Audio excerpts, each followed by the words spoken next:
आइए एक और विवाद की बात करते हैं और ये आखिरी रिपोर्ट है जो अभी नेशन व्यू में हम आपके सामने पेश कर रहे हैं। क्या इस देश में हर किसी को यह अधिकार है कि वो तय करे कि आप क्या खाना पसंद करते हैं और क्या नहीं? अगर आप शाकाहारी हैं तो क्या आपको मांसाहारी खाना चाहिए? क्या आप मांसाहारी हैं तो क्या जबरदस्ती आपको शाकाहारी खाना खाना पड़ेगा? आइए हम आपको दिखाते हैं गुजरात में किस तरीके से खाने को लेकर एक नया विवाद शुरू हो गया है।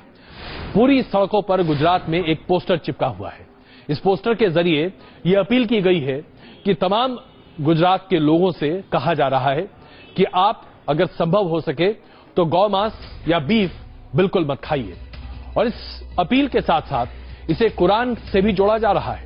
कहा जा रहा है कि कुरान में यह लिखा है कि चूंकि गौमांस खाने से बीमारियां होती हैं, इसलिए मुसलमानों को गौमांस नहीं खाना चाहिए। सबसे पहले तो यह बात अभी तक स्पष्ट नहीं है कि कुरान में इस तरह की बात कहां लिखी है, क्योंकि जहां तक विशेषज्ञों की राय है या धर्म ग्रंथ गुरुओं की राय है, कुरान में ऐसी कोई बात कहीं नहीं लिखी हुई है। यह बात अलग है कि इस पूरे मामले को गुजरात सरकार के गौ सेवा और गौचर विकास बोर्ड ने छपवाया है। इस पोस्टर के छपने के साथ ही जबरदस्त हंगामा शुरू हो गया है। महाराष्ट्र और हरियाणा में पहले ही बीफ पर बैन है, यानी कि गौ हत्या और गौ वंश हत्या पर पूरे तरीके से प्रतिबंध लगा हुआ है, जिसकी वजह से वहां पर हर तरह के मांस के खाने पर और गौमांस के खाने पर पूरे तरीके से प्रतिबंध है।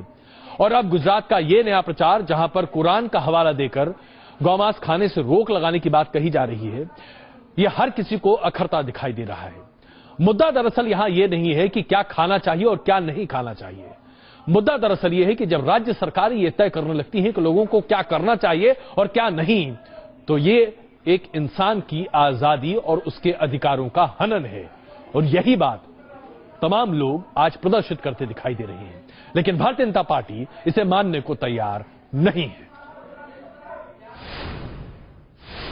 उन्होंने हदीस में स्पष्ट कहा है कि गाय जो चौबगा प्राणी है, फोर लेग एनिमल में वो सबसे ज्यादा रिस्पेक्टेबल है, क्योंकि उनका जो दूध है वो शिफा यानी कि आरोग्यवर्धक है और उनका गोश्त यानी कि गौमांस है वो बीमारी का कारण है। कुरान शरीफ पैरा 14 रुकवा 7-15 में लिखा है।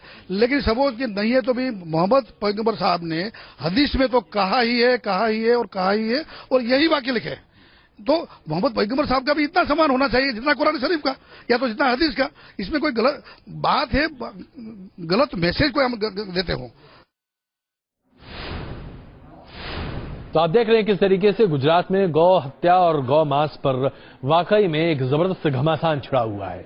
और इसी घमासान को आप देख पाएंगे रात 9 बजे क्वेश्चन आवर में, जब हम तमाम उन लोगों को आपके सामने रखेंगे और ये जानने की कोशिश करेंगे कि क्या अब राज्य सरकारें ये तय करती दिखाई देंगी कि किसको क्या खाना और क्या नहीं खाना चाहिए।